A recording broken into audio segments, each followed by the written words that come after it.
Sam and Robbie are twins. They're 6 years old. A year ago, we were living at our old house, but something happened that led to us moving. It's a long, awful story. I lived in my old house for 4 years. My wife Carol and I got married while I was living there, and we had our kids there too. The neighborhood was slowly changing, not for the better, but even still, we originally planned on staying in that house for the foreseeable future, until this happened. We were a corner house, and the house behind us on the intersecting road was covered by a bunch of tall trees and bushes, so we hardly ever saw those neighbors. Our neighbor on the right, however, his name was Steve. He had just moved there less than a year ago at the time. I had only ever spoken with him a couple of times.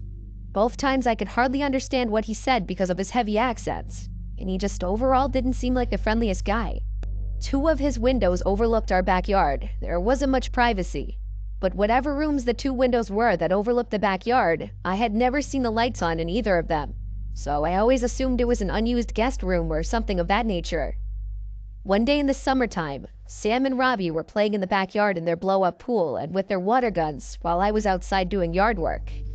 There came a certain point where I was walking towards the detached garage, and then I saw Steve next door at his window for a second. Only half a second after noticing him did he turn and walk away from the window. It was slightly odd for sure, but I left it alone. Later that day, as the sun was going down, the kids went back outside to play again. It was a very hot day, so they went back in their blow-up pool while Carol and I were in the kitchen as she was making dinner. Then the kids' laughter went quiet for a while, and suddenly Robbie came inside and said there was a flashing light from the neighbor's window. I had to follow him to the backyard to ask him to show me what he was talking about. He pointed to one of Steve's upstairs windows that overlooked the backyard, and he said there was a white light that kept coming from that window. I right away assumed the worst, and asked the twins if it looked like a camera flash. They both said yes. I told them it's time to dry off and come inside. So I helped them dry themselves, and then brought them in, where I went to tell Carol about this. She right away assumed the worst just like me. She said I should go next door and knock on Steve's door. So I did. But when I did, he never answered the door. His car was even in the driveway, so he had to be home. After a few attempts at knocking and ringing the bell, I gave up and went back to my house. I told Carol he wasn't opening up, which made what the kids said seem even more credible. While we couldn't prove that the white light the kids were seeing was a camera flash, it sure did sound like it, and it was concerning to hear. Some time passed, maybe even weeks, before one night when Carol and I were in the bedroom, we heard our side gate being quietly opened and closed outside. Carol wanted me to go check outside, so I stepped out into the backyard and looked around. I had on all the lights as I searched. I found nothing and nobody, but I noticed the lights in Steve's backyard were on. I went over to look over the fence into his yard, and I nearly jumped out of my skin when he came up to the fence from the other side and asked if I needed something. I asked him if he'd seen or heard anyone sneaking through our yard. He said no. I took this time to also ask him bluntly if he had by chance been watching my kids, as they thought someone was at his window taking pictures of them playing in the pool. His reaction to this was a bit suspicious. He acted overly offended to my asking this, almost yelling at me for such an accusation. Again, without proof, I couldn't, nor did I want to, start issues with a neighbor. I apologized and went back inside. Carol was not happy about this, saying he's full of shit. The next incident didn't happen until another few weeks later. This time it was in the middle of the night when we were asleep. I woke up to Carol shaking me in a panic. I looked around the room confused at first. But then when I heard the kids screaming from their room, I exploded from the bed and ran downstairs to the kids' room. Robbie was awake and crying, and I found out a few seconds later that his crying and screaming had awoken Sammy, who was crying and screaming in reaction to him. Robbie said there was someone outside the window a second ago, and there was a camera flash from the window. I got goosebumps, but I also felt my blood begin to boil. All I could say was, "What did he look like?" He said he didn't see. I brought the kids up to our room to sleep in the bed with us.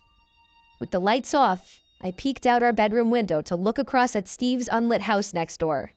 I looked at each window of his house, and I found him. He, just like me, was peeking out one of the upstairs windows, in that same room that overlooks the backyard. I stormed outside next door and rang his doorbell like 15 times. He never opened his door. I did call the police just to make a report on Steve. That way, if any future reports were made about him from other people, maybe the police department would look into him. I never saw him again. Sometimes I'd sit out front waiting to see him outside, but he'd clearly avoid coming outside when I'd be out there. Because of this, we ended up moving within a month to a new house in a different but nearby town, which has proven to be a better place to raise the kids anyway.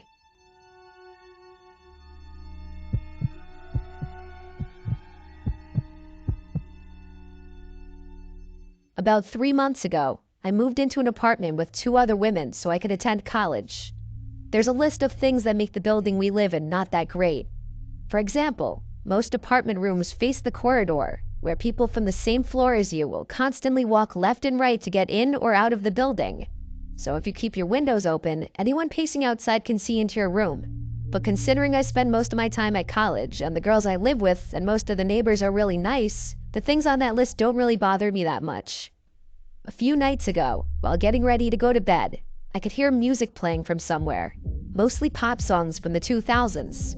Since we live in a student-friendly city full of frat houses and the lakes, I thought nothing of it. There were probably a bunch of parties going on and the sound was coming from one of them, or maybe it was just some drunk friends listening to it on the street. I got into bed and let a random video play on my phone so I could fall asleep, as I often do. But as I was starting to doze off, I started to hear drilling noises. At first, I thought I was just sleepy and hearing things, or maybe it was coming from my phone, but I paused the video and listened closely. There was definitely someone using a drill somewhere nearby. I got up and walked around the apartment feeling confused. It was around 11 p.m., so there was no way that someone could be working still. The sound was louder at my bedroom window, so I opened it to check, and quickly realized that it was coming from the neighboring apartment, the one that's closest to my window. At that moment, I realized that music was also coming from there. No one lives in that specific apartment, so my confusion only grew. But then I figured maybe someone had planned to rent it, talked it over with the landlord, and he ordered for something in it to be fixed. Still, the fact that they were doing it so late into a Thursday felt really strange. I went back to trying to sleep, but they wouldn't stop making noise. I was texting a friend and eventually started complaining about it, sending him audios and even a video directed at the window that all the noise was coming from. He said I should call the police because there was no way it was legal for someone to be doing this, especially in a building full of apartments. I decided against it since I just wanted to get some rest, and it was already past midnight by then. I forced myself to sleep through the drilling sounds, but a little past 1 in the morning, I woke up again, this time to hammering. Feeling stressed, but not enough to take action just yet, I tried to sleep once more, only to wake up again. This time, I didn't even check what time it was. I was totally fed up. So I just put on a robe and made my way to confront whoever it was. The window to the apartment was open, so I decided to talk to those people from there. The window was located above the stairs though, so I would have to go down a few steps to get into view, and I'd look even shorter being seen from there. But that was the last thing on my mind. As soon as I got to the window, I felt most of the courage leave me. In that room, there were 4 men, who all seemed to be around their 30s or 40s, and they all stopped whatever they were doing to look at me. Now, only the song coming from the radio could be heard, and somehow, it felt chilling to have all those other noises stop so abruptly, because even though that's everything I wanted just seconds earlier, I definitely didn't want to be the one thing these 4 men were focused on. Another thing that bothered me, but I didn't think about it until the next day, was those men's peculiar choice of music. It just felt creepy to realize that middle-aged men were listening to stuff that teenagers or even preteens would be listening to. Anyway, none of them looked shocked to see me. They just had puzzled, "What's that?" looks. Remembering why I was there in the first place, I said, "Excuse me, it's pretty late and most people here have work early in the morning. If it's not too much to ask, can you guys do this some other time?" Now, mind you, I'm a pretty short and puny 19-year-old who didn't even think to put on something other than a robe. So when 2 of those 40-something-year-old men came to the window and towered over me, looking up and down at my body almost like predators, I froze up and felt the hairs in the back of my neck stand up. They were both sweaty and had their mouths agape, and one of them had a hammer that looked quite heavy in his hand. They started smiling in a sick, twisted way, and I felt a sudden urge to throw up. Extremely unsettled, I started slowly making my way back to my apartment, not taking my eyes off the men, feeling like they might try to grab me when I got to the last step of the stairs and close enough to the window. As soon as I was out of their view, I dashed to my front door, got inside, and locked it. One of the girls who lives with me was out of town that night, and I presumed the other one was asleep, since she hadn't seen my text on our group chat asking them if anyone had moved into that apartment. I got back into my room and didn't hear any tools again. In reality, even the radio seemed to have been turned off. I wasn't really sure how to feel about that because now I wasn't angry, just disgusted and creeped out. I know I should have called the cops by then, but I was just too stressed to deal with that any longer. Checking the time, it was about 2:15 now. I got into bed again, tricking myself into thinking I wasn't scared, just craving some sleep. Eventually, I passed out. I woke up in the middle of the night again. This time it was around 3:30, and I could hear no sounds coming from the apartment. Everything was quiet, and that quickly started to bother me. It was too quiet. I had to have heard or felt something in order to wake up. The silence was making me uneasy, and I had a feeling that someone might have been on the other side of my closed window. I tried not to think about it, but I couldn't get a peaceful sleep after that. The next morning, as I was going out, I went past the same window and noticed that it was closed. It was as if this previous night had never even happened. But I asked the girl who was home with me if she heard anything. She said she had woken up several times during the night, but couldn't get up and do something about it due to sleep paralysis. Either way, that confirmed I wasn't delusional. Those people really were there. But then, how did they have the keys to the building and that apartment? Why did it seem like they didn't want to be seen during the day? What were they thinking of doing to me or maybe any passerby? It's been a week now, and thankfully I haven't seen those men again. Still, I have no idea who they were or what they were doing, and I'm honestly scared to even think about the possibility that they might come back, or still be lurking around somewhere.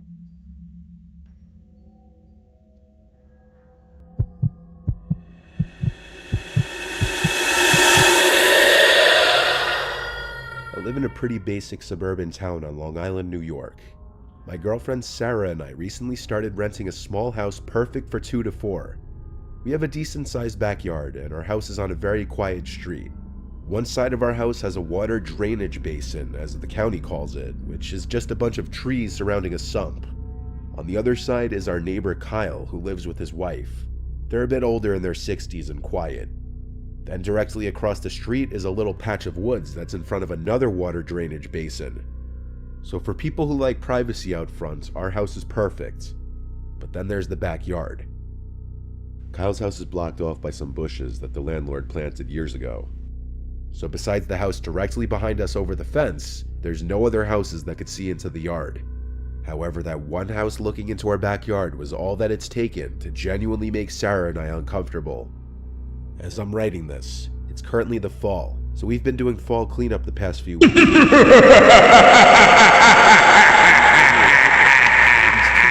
Standing at the upstairs window of the house behind us. It was a middle-aged man and woman. When I'd look up to that window, they'd keep looking and watching me. It got really uncomfortable to the point we'd pretend not to notice it, but we could only stomach doing this for so long. The leaves kept falling day by day, and the fall cleaning would need to continue. Sarah wouldn't want to be in the yard anymore because she was getting so creeped out at those two people who would watch us out the window without fail. So one foggy day while raking, I looked up at the window and once again, the two were standing at the big rectangular window. I decided to wave at them, see if they'd wave back. After a few seconds of smiling and waving, they didn't move. No reaction. But I could feel their stares and I could see their eyeballs looking at me. I turned away from the window and tried to continue raking, but after sneaking a peek back at the window a couple minutes later and seeing them still there, I felt too awkward and weird being out there. I went inside. Sarah said we should go over and introduce ourselves. At first, I was hesitant of that, but I was persuaded to walk around the block with her to that house and ring the bell. We expected one of those people at the window to answer the door, but instead, the door cracked open, just enough to see half of a person's head. It didn't look like either of those people who were always at the window. It was also super dark in the house, to the point that it looked incredibly ominous and uncanny staring at half of that person's face. This guy looked a lot younger, like in his 20s. Sarah and I tried to be friendly and introduce ourselves. The guy seemed very closed off though, and not interested in speaking. He had a very "what do you need" type of attitude about him, and when I asked if he lives with anyone else here like his parents, he said no. I mentioned the man and woman who were always at the window upstairs, and the guy on the other side of the door said he doesn't know who I'm talking about. Sarah and I felt really unsettled, so we just left. But weirdly, as we walked down the walkway back to the sidewalk, I noticed the guy behind the door was still peering half of his face through the cracked open door. I'm sure he watched us walk away until we were out of sight. That interaction was weirder and creepier than we were expecting. When we got back home, I went upstairs to our room. The upstairs of our house is only our master bedroom and the bathroom. It has 2 windows. One of the windows looks over to that house over the fence. Out the window again, and even at this distance, I felt like they were staring right at me. I shut the blinds and went down to tell Sarah. We agreed it was time to plant some arborvitaes to block their window from view. The only problem is it's already the fall and it's too late to plant any kinds of trees. We have to make it through winter. After a few days of not looking outside the bedroom window or going into the backyard, one night we heard a strange knocking sound from downstairs. I told Sarah to wait in bed while I went downstairs. The knocking got louder, and I quickly discovered it wasn't the sound of knocking on one of the doors, but rather on the glass of one of the backyard windows. The blinds of it were of course shut because we didn't want those creepy people looking into our living room at night. I approached it, and yes, it was 100% a fist knocking on the glass. I considered saying, "Who's there?" but I froze, and I was too scared. Instead, I flicked on the backyard light, and then the knocking stopped. I didn't even want to look out the window or door. I kept the light on, and then went back upstairs to my room, where I told Sarah about the creepy knocking, but I claimed that I chased whoever it was away. I exaggerated in fear of sounding like a coward. I also didn't want her to worry. We both imagined it to have been something to do with that house, though. Nothing has happened since, but I'll have to update throughout the winter. Update. It's been 2 weeks, and we haven't seen those people at the window ever since. But last night, we heard yelling and screaming from that house. I had to open our window, and it became clear there were muffled yells coming from that house.